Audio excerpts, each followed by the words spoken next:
Oke, assalamualaikum warahmatullahi wabarakatuh. Nama saya Muhammad Ali Ridho dari kelas 11 MIPA 1. Di sini saya akan menjelaskan rangkuman bab 6 tentang memperkukuh persatuan dan kesatuan bangsa dalam negara kesatuan Republik Indonesia atau NKRI. Makna persatuan dan kesatuan bangsa. Terdapat 3 makna penting di dalam persatuan dan kesatuan bangsa Indonesia. Yang pertama, persatuan dan kesatuan menjalin rasa kebersamaan dan saling melengkapi antara satu dengan yang lain. Yang kedua, menjalin rasa keamanan, kemanusiaan dan sikap saling toleransi serta rasa harmonis untuk hidup berdampingan. Dan ketiga, menjalin rasa persahabatan, kekeluargaan, dan sikap tolong-menolong antar sesama serta sikap nasionalisme.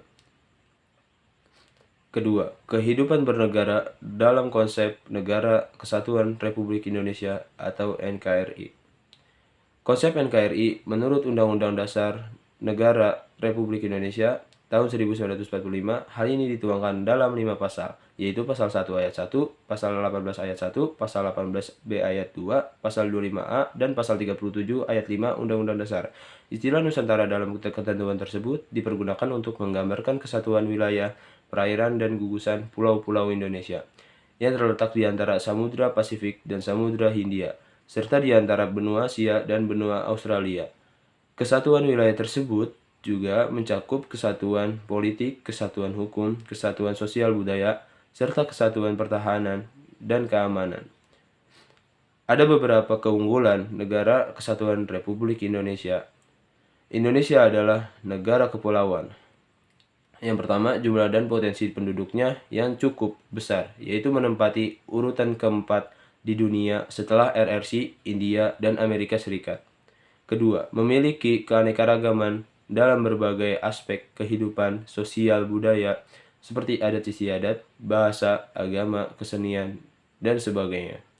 Ketiga, dalam pengembangan wilayah kita mempunyai konsep wawasan Nusantara sehingga sekalipun terdapat berbagai keanekaragaman, namun prinsipnya kita tetap satu pandangan, yaitu memandang bangsa Indonesia sebagai satu kesatuan ideologi, politik, ekonomi, sosial, budaya, dan hankam.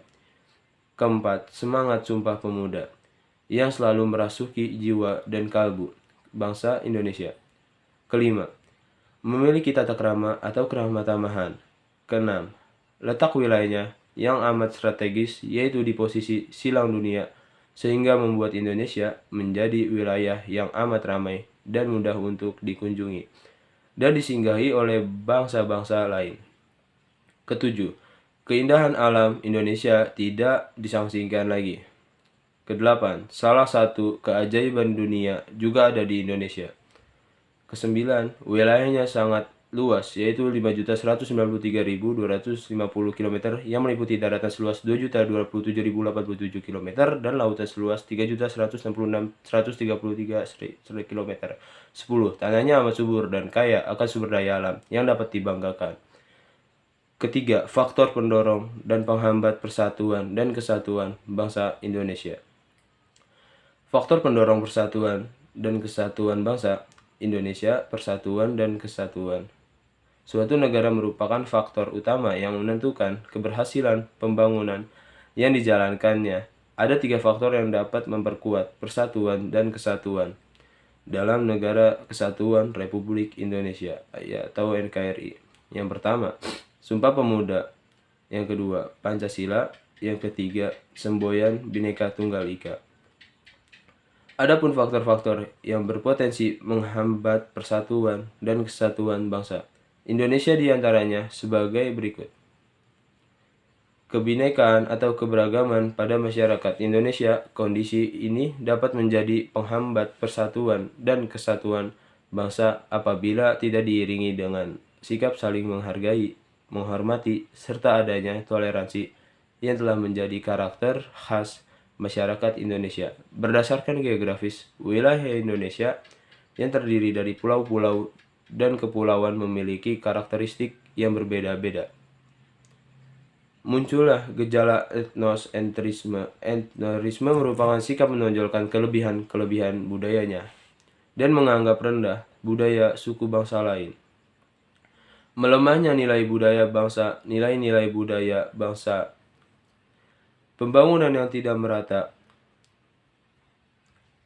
Keempat, perilaku yang menunjukkan sikap menjaga keutuhan negara kesatuan Republik Indonesia. Menjaga keutuhan negara kesatuan Republik Indonesia merupakan kewajiban dari setiap warga negara. Terdapat perilaku yang dapat dilakukan untuk menjaga keutuhan negara kesatuan Republik Indonesia. Perilaku tersebut antara lain mengembangkan nasionalisme, memiliki toleransi dalam kehidupan beragama, tidak mementingkan kelompok, ras, dan suku, serta mengembangkan sikap menghargai terhadap nilai dan norma sosial yang berbeda-beda di dalam masyarakat. Sejak awal kemerdekaan, para tokoh bangsa Indonesia telah membentengi diri dengan merumuskan dasar negara Pancasila. Dengan mengamalkan nilai-nilai Pancasila, maka bangsa Indonesia akan selalu bersatu padu, terhindar dari berbagai pertentangan dan perselisihan. Sekian dari saya, kurang lebih mohon maaf. Wassalamualaikum warahmatullahi wabarakatuh.